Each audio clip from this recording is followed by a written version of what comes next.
صاد پارہ نمبر 23 آیا کریمہ نمبر 41۔ نحمدہ ونصلی ونسلم علی رسولہ الکریم، اما بعد فاعوذ باللہ من الشیطان الرجیم، بسم اللہ الرحمن الرحیم۔ واذکر عبدنا ایوب اذ نادى ربه انی مسنی الشیطان بنصب وعذاب، صدق اللہ العظیم۔ واذکر اور یاد کیجئے، عبدنا ہمارے بندے ایوب کو، اذ جب نادا اس نے ندا دی، ربہ اپنے رب کو، انی کہ بے شک مجھے، مسنی الشیطان پہنچائی ہے شیطان نے، بنصب بہت اذیت، وعذاب اور تکلیف۔ اللہ جل سبحانہ وتعالی نے اس سے پہلے حضرت سلیمان علیہ السلام کا ذکر فرمایا، جن کو اللہ نے سلطنت دی، ظاہری اور باطنی بے شمار نعمتیں دی، وسیع اختیارات دیے، اور یہ سارا کچھ دے کر اپنے سلیمان کو آزمایا۔ اب اللہ جل سبحانہ وتعالی اپنے ایک ایسے بندے کا ذکر فرما رہے ہیں کہ جن کو تکالیف اور مصائب نے گھیر لیا تھا، سارے جسم مبارک پر پھوڑے، جوان بچیاں بچے لقمہ اجل بن گئے، لہلاتے کھیت، سرسبز باغات برباد ہو گئے،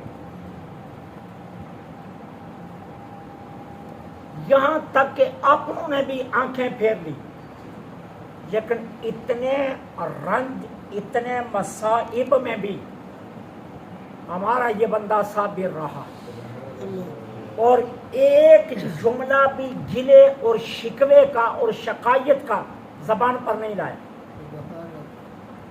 اور صبر اس کمال کا کیا کہ اللہ کی رحمت کو اپنی جانب مائل کر لیا۔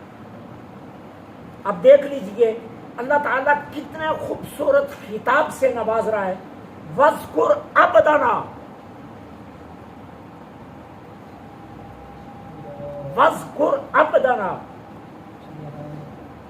اگر آپ تصوف کی دنیا میں جائیں اور جا کر مطالعہ کریں نا، تو تمام اولیاء کاملین کیا فرماتے ہیں، ہمیں اللہ سے جنت میں کسی نعمت کی طلب نہیں ہے، وہ بے شک جنت کی کوئی نعمت نہ دے لیکن اپنا دیدار ضرور کروائے، کیونکہ اللہ کے دیدار سے بڑی نعمت کوئی نہیں، اللہ کے دیدار سے بڑا انعام کوئی نہیں۔ اور اسی طرح دنیا میں جس کو اللہ اپنا عبد کہہ دے،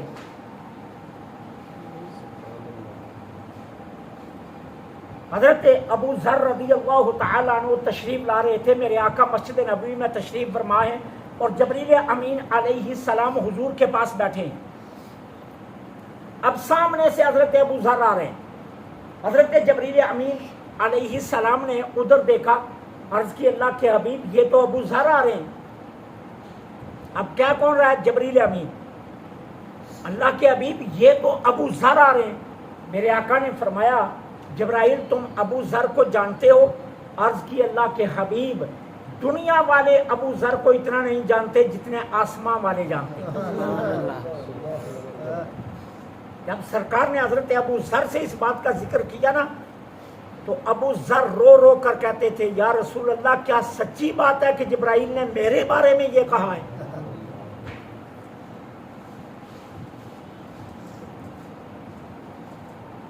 ٹھیک ہے نا؟ اور جب صدیق اکبر رضی اللہ تعالیٰ عنہ نے غزوہ تبوک کے موقع پر تمام مال اللہ کی راہ میں لٹا دیا تو اللہ نے جبریل امین علیہ السلام کو بھیجا اپنے محبوب کے پاس کہ اے جانے جانا صلی اللہ علیہ وسلم، اللہ آپ کے توسل سے ابو بکر صدیق کو سلام فرما رہے ہیں۔ سبحان اللہ۔ تو جب سیدنا صدیق اکبر رضی اللہ تعالیٰ عنہ کو اللہ کا سلام پہنچانا تو حضرت ابو بکر صدیق ایک بات بار بار حضور سے پوچھ رہے تھے، یا رسول اللہ اتنا ارشاد فرما دیجئے کیا اللہ نے ابو بکر کا نام لیا ہے؟ یہ چھوٹی بات نہیں ہے، اگر آپ صاحب محبت ہونا تو اس بات میں مزہ ہی بہت ہے۔ اب اللہ تعالیٰ کی رحمت کو جناب ایوب نے اپنی طرف کتنا مائل کیا، اللہ نے یہاں نہیں کہا وَاذْكُرْ عَبْدَ ایوب کہ یاد کیجئے ایوب بندے کو، اللہ نے کہا عبدنا ہمارے ایوب کو یاد کیجئے۔ کتنا اللہ کی رحمت کو اپنی جانب مائل کیا۔ سبحان اللہ۔ اب ایوب وہ نہیں ہے، اتنے رنج میں، اتنے مصائب میں، اتنے تکالیف میں اتنا بڑا صبر، کوئی گلہ اور کوئی شکوہ نہیں۔ اور علماء تفسیر نے مختلف اقوال ذکر کیے ہیں کہ حضرت ایوب علیہ السلام اس آزمائش میں کتنا عرصہ رہے۔ کسی نے کہا 3 سال، کسی نے کہا 5 سال، کسی نے کہا 7 سال، اور جمہور گئے کس طرف کہ ایوب علیہ السلام 18 سال آزمائش میں رہے۔ ہم تو 1 ہفتہ نہیں نکال سکتے، 1 گھنٹہ نہیں نکال سکتے، 8 گھنٹے نہیں نکال سکتے۔ ایک وقت کی روٹی نہ ملے نا تو ہم آ کر اللہ سے گلہ کرتے ہیں، مولا 5 نمازیں پوری پڑھی ہیں اور تو نے 1 ٹائم بھوکا رکھ دیا مجھے۔ رمضان المبارک میں سحری کے وقت پراٹھے بھی کھاتے ہیں، سالن بھی ہوتا ہے، دہی بھی ہوتا ہے، ساتھ لسی بھی ہوتی ہے، چائے بھی ہوتی ہے، اور پھر سارا دن کچھ نہیں کھاتے، اور شام کو ہماری نگاہیں کتنی للچائی ہوئی ہوتی ہیں کہ کیا وقت ہو کہ جہاں اذان دی جائے اور ہم کھانے پر ٹوٹ پڑے۔ اور پھر جب افطاری کا وقت ہوتا ہے، پکوڑے بھی ہیں، سموسے بھی ہیں، چاٹ بھی ہے، پھل بھی ہے، اور اس کے ساتھ شربت بھی ہے، اور پھر کھجوریں بھی ہیں۔ کتنی نعمتیں سامنے ہوتی ہیں سحری کے وقت بھی اور افطاری کے وقت بھی، لیکن ایک دن اللہ کے لیے بھوکا نہیں رہ سکتے ہم۔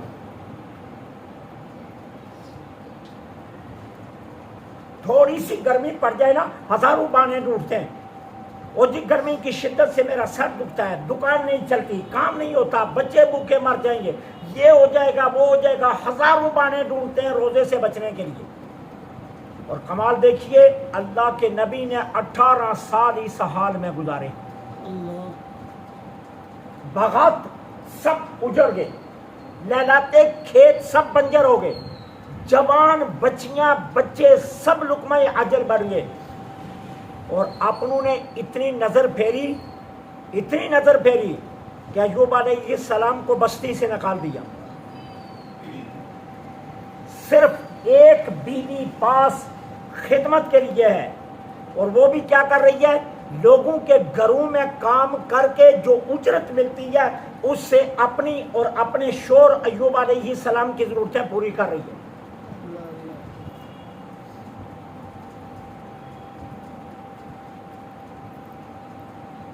بات سمجھ میں آ گئی نا؟ تو یہ ایوب علیہ السلام۔ اب یہاں کئی دوست بہک جاتے ہیں، او جی آپ داتا علی اجمیری کا واسطہ لگاتے ہیں، غوث اعظم کا واسطہ لگاتے ہیں، فلاں ولی کا واسطہ لگاتے ہیں، فلاں نبی کا واسطہ لگاتے ہیں، اللہ سے ڈائریکٹ مانگنا چاہیے تھا۔ تو ایوب علیہ السلام نے تو کسی کا واسطہ نہیں ڈالا تھا نا، وہ تو اللہ سے ڈائریکٹ تھے نا۔ پھر اللہ نے آزمائش میں 18 سال رکھا ہے، پھر بھی ایوب کو اللہ نے آزمائش میں 18 سال رکھا ہے۔ 18 برس اللہ کا نبی آزمائش میں رہا، سارے جسم سے گوشت کا ایک ایک لوتھڑا ختم ہو گیا تھا، ایک زبان چل رہی تھی اور ایک دل دھڑک رہا تھا، ایک چھٹان گوشت ایوب علیہ السلام کے جسم مبارک پر نہیں رہا۔ لیکن اس حال میں بھی کیا تھا؟ اللہ کا ذکر چل رہا تھا، اس حال میں بھی اللہ کا ذکر